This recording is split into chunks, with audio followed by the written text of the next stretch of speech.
Bonjour à tous, c'est Gilles Morcillon, je vous salue aujourd'hui, j'espère que vous passez une excellente journée.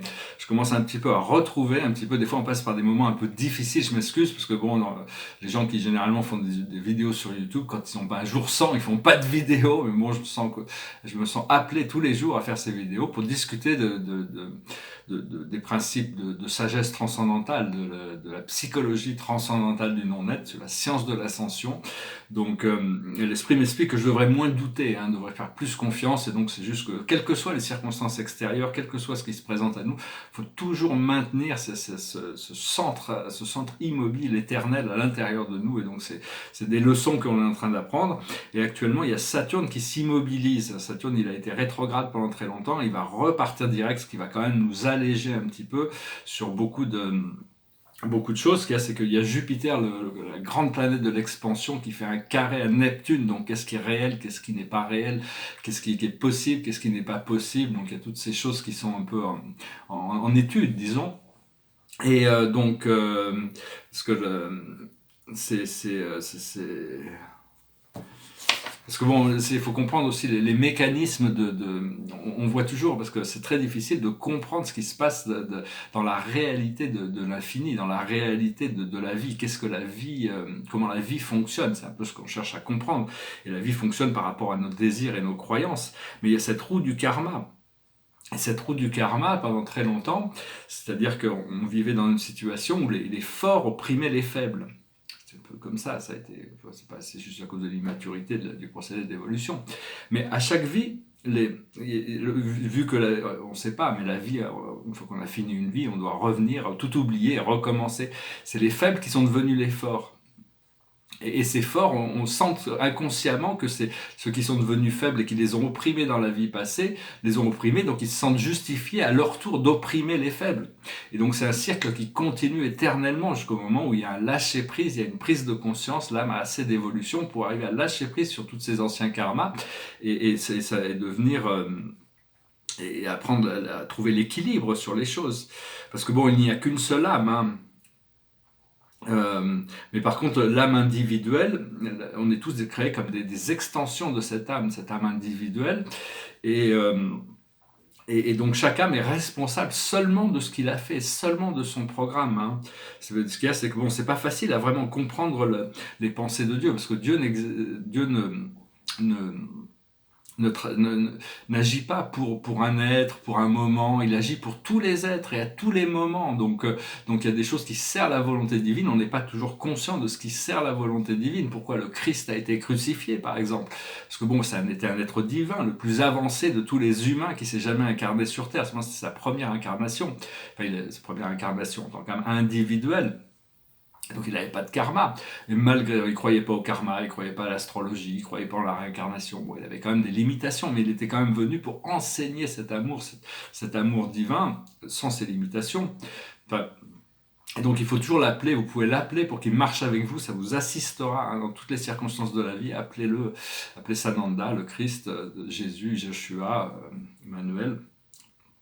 Et donc, mais enfin bon, c'est parce que on sait pas trop pourquoi il a fallu qu'il passe à travers ça, alors il avait pas vraiment de nécessité. Mais enfin, comme dit Allah dans le Coran, si Dieu n'avait pas voulu que le Christ soit crucifié, il n'aurait pas été crucifié. Tout dépend de la volonté de Dieu. Donc il faut arriver à se soumettre à ça, savoir que tout sert tout de toute manière.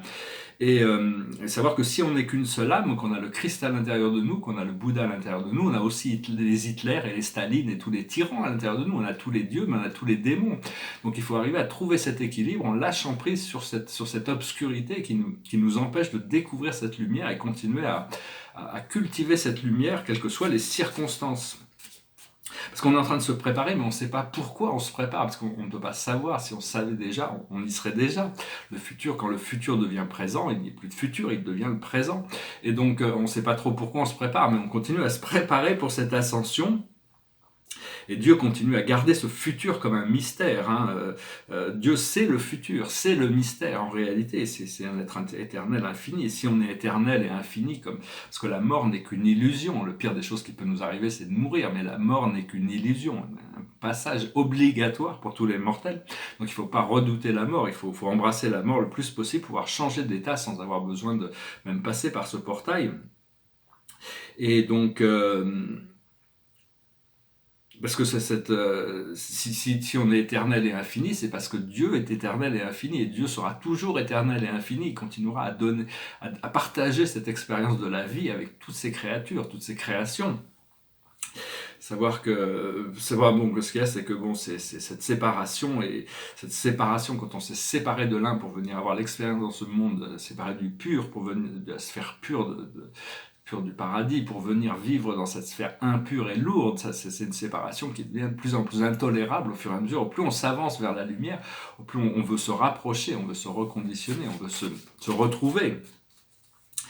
Et donc voilà, je voulais venir vous saluer aujourd'hui. Je m'excuse hier pour hier, j'étais pas trop en forme. Je n'ai pas pensé à cette chanson. Bon, je vais tirer quelques cartes. On va tirer quelques cartes avec le tarot de Casanova. On va regarder les chakras. Puis je prends une chanson un peu au hasard, on verra bien. Pour finir cette... Alors à la base, il y a vraiment une accélération, un progrès. C'est le 8 de bâton. Le 8 de bâton, c'est un progrès rapide. C'est vraiment le tapis volant. C'est vraiment la magie. Ce que l'on voit au niveau des plans terrestres, c'est un peu d'isolation. On se sent encore un peu isolé, on se sent séparé. La communication passe pas. C'est quelqu'un qui est enfermé. Donc c'est vraiment exercer de la patience. Une fois qu'on exerce, à partir du moment, parce que je me plains pas mal sur mes propres conditions, c'est parce que bon, j'essaie de travailler sur la création d'une nouvelle, parce qu'il faut recréer. Si on n'aime pas quelque chose, on est créateur, on peut le recréer. Ce qu'il y a, c'est qu'il faut avoir assez à pouvoir attendre suffisamment dans cette nouvelle condition pour que le temps que la manifestation se manifeste. Et des fois, on est un peu impatient et donc on voit qu'il n'y a rien qui se passe et donc on retourne à l'ancien cycle. Donc il faut avoir assez de détermination pour lâcher prise suffisamment longtemps pour que les manifestations commencent à se manifester, et à partir de là on voit le rêve qui devient réalité. C'est le 9 de coupe, c'est le rêve qui devient réalité. Ce qu'on a au niveau de notre plexus solaire, c'est la complétion, c'est l'amour, après l'effort, le réconfort, c'est le bien-être, c'est la complétion d'un cycle. Ce que l'on a au niveau de notre chakra solaire, notre chakra du cœur, qui est dominé par le soleil, c'est le valet de bâton. Le valet de bâton, c'est-à-dire on est passé, on n'a plus les peurs qu'on avait avant. On a transcendé ces anciennes peurs, donc on n'a plus besoin d'avoir ces peurs. Et donc on est content de pouvoir avoir dépassé certaines peurs pour arriver à tirer le tigre de la peur par la queue, pouvoir danser dans les flammes sans se faire brûler. Ce que l'on communique au niveau de notre 5e chakra, c'est la mort. La mort, c'est la transcendance, c'est arriver à la transfiguration, c'est d'accepter l'inévitable. Ce que l'on voit devant nous qui va se manifester, c'est la haute prêtresse, la papesse en français. Ici, donc c'est vraiment une carte d'intuition, c'est la mère, c'est Isis, c'est savoir que bon, toutes les choses vont arriver quand ça sera le moment. Ce qui nous couronne, c'est le 4 de coupe. Le 4 de coupe, c'est la lune en cancer, donc c'est des émotions très puissantes. Faut pas laisser nos émotions, il faut que la raison l'emporte sur l'émotion, et donc pas laisser nos émotions déborder pour être resté en contrôle sur nous-mêmes. Donc il faut pouvoir utiliser des émotions positivement. Une fois qu'on fait ça, on comprend qu'il faut arrêter de donner de l'énergie, c'est le 9 d'épée, il faut arrêter de donner de l'énergie aux pensées négatives. Il faut arriver à lâcher prise sur toutes ces choses et avoir plus confiance. Et à partir de là, mais bon, on peut trouver des déceptions, c'est-à-dire on s'attendait à certaines choses qui ne sont pas arrivées. Donc, il faut arriver à accepter les choses telles qu'elles sont. Les déceptions sur le valet de coupe. Le valet de coupe, c'est l'habilité d'aimer sans attachement. Ce que l'on a appris, c'est le chariot, c'est-à-dire la réussite, le pouvoir avancer. On peut pouvoir quand même... C'est arriver à lâcher prise sur tous ces drames pour arriver à accepter le succès, accepter la possibilité d'une ouverture. Et la manière d'éliminer les déceptions, ou de ne pas en avoir, c'est la lune. C'est-à-dire de comprendre le monde de l'illusion, de comprendre qu'il y a certaines choses qui sont illusoires, qui sont temporaires, et des choses qui sont permanentes. Donc il faut arriver à travailler avec nos émotions. La lune, c'est vraiment ce qui est le plus... ça dirige le poisson, et le cancer. C'est des forces c'est une force qui est en train de nous libérer émotionnellement, mais c'est très progressif, il faut passer par des tests, on est tous testés en ce moment, donc comprendre les tests, savoir que bon, souvent moi j'ai l'impression de rater les tests, il y en a certains que je réussis, il y en a d'autres que je rate, mais on a tous des tests différents, on est testés différemment, parce qu'on n'est pas tous au même niveau, on n'est pas en train d'apprendre les mêmes leçons, mais le but va être le même, c'est-à-dire la liberté, la libération.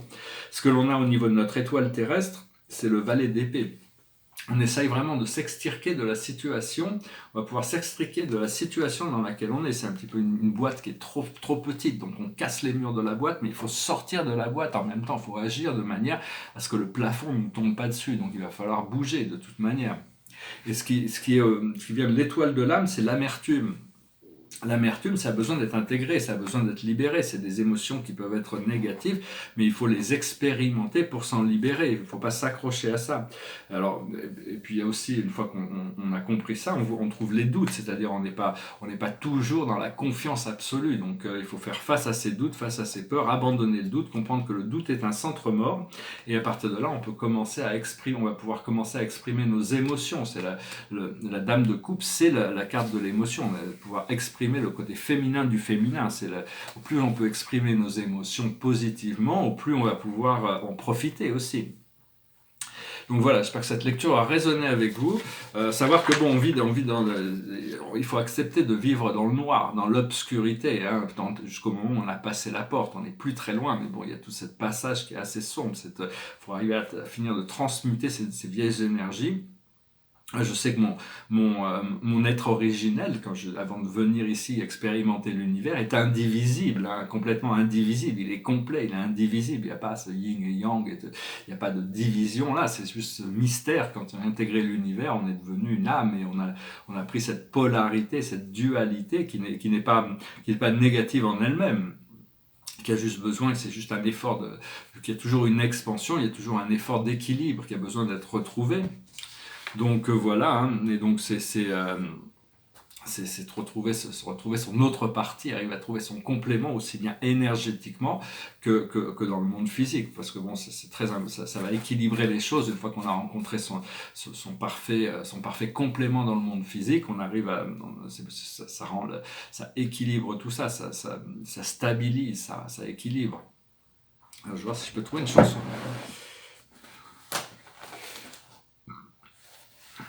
Bon, voilà, pourquoi pas celle-là. Je vais tirer 4 cartes avec la carte des Akash. Derrière moi, c'est un tableau, c'est mon portrait de Salvador Dali. Il a bien avancé, il avance bien. Je trouve qu'il est peut-être même fini, je ne sais pas. Ce qui est intéressant, je faisais la charte astrologique de Salvador Dali. Salvador Dali, c'est sa charte astrologique. Et il a énormément de planètes qui sont entre deux signes. Il a Uranus qui est entre deux signes, qui est entre le Capricorne et le Verseau. Il a toutes ces planètes en Taureau aussi, hein, le Soleil, Mars, Vénus, Mercure, mais il a son ascendant aussi entre deux signes, et puis il a son nœud du Nord entre deux signes. Il a toutes ces planètes entre deux signes, exactement entre deux signes. C'est-à-dire que il a une astrologie assez intéressante. Puis ici, c'est un portrait, c'est ma mère, avec une de ses amies sur la plage. C'est un tableau que j'ai fait pour un ami à Londres. Quand je le vois, je lui donnerai. Et voilà, c'est assez intéressant parce qu'ils ont les cheveux dorés et argentés. Donc, je ne sais pas si vous pouvez voir, c'est-à-dire que selon la lumière, c'est des choses qui se voient bien la nuit d'ailleurs. C'est intéressant. Et alors, je vais tirer quelques cartes. Tout se prépare vraiment à changer, on verra bien de toute manière, hein, comment ça change, il faut se préparer. Alors, la plus haute sagesse, c'est les peurs, il faut adresser ses peurs pour arriver à trouver cette force. Au plus on arrive à adresser nos peurs, au plus lâcher prise sur nos peurs, au plus on va pouvoir commencer à pouvoir aimer, parce que la peur nous empêche d'aimer, hein, pour profiter de la vie. La peur est une illusion que on rend réelle par l'expérience. Une fois qu'on fait ça, on trouve le bébé, c'est-à-dire la renaissance. On arrive à renaître dans un nouvel état. Ce que l'on doit comprendre, c'est les persécutions et les inquisitions, la lourdeur du monde actuel, du monde physique. On est tous emprisonnés et esclaves du pouvoir économique. On est tous des esclaves de l'économie qui a été créée pour garder l'humanité en domination. Donc il faut essayer de se libérer financièrement au départ, se libérer nous-mêmes et attendre ce jubilé qui va arriver, qui va libérer l'humanité. Mais dans l'attente, c'est vraiment mon objectif avant de penser quoi que ce soit d'autre. C'est vraiment la priorité. Une fois qu'on fait ça, on trouve Atlantis, on retrouve cette liberté, cette libération, cette connexion à l'océan, cette connexion le dieu Poséidon était le gardien à la fin de cette civilisation d'Atlantis. Avant, c'était un maître qui s'appelait Orlette, qui avait fait pour établir pour réunir toutes les tribus extraterrestres qui étaient venues s'installer sur Terre, c'était une société assez avancé. Ce que l'on doit faire, c'est le Père. On doit s'unifier avec Dieu. On doit comprendre notre connexion, notre unité. Et tout est Dieu en réalité. C'est pour ça que tout ce que l'on connaît, tout ce que l'on sait, tout ce que l'on expérience fait partie de Dieu. Il faut essayer de comprendre comment ces énergies fonctionnent, parce que ces énergies s'opposent et se contradisent tout le temps.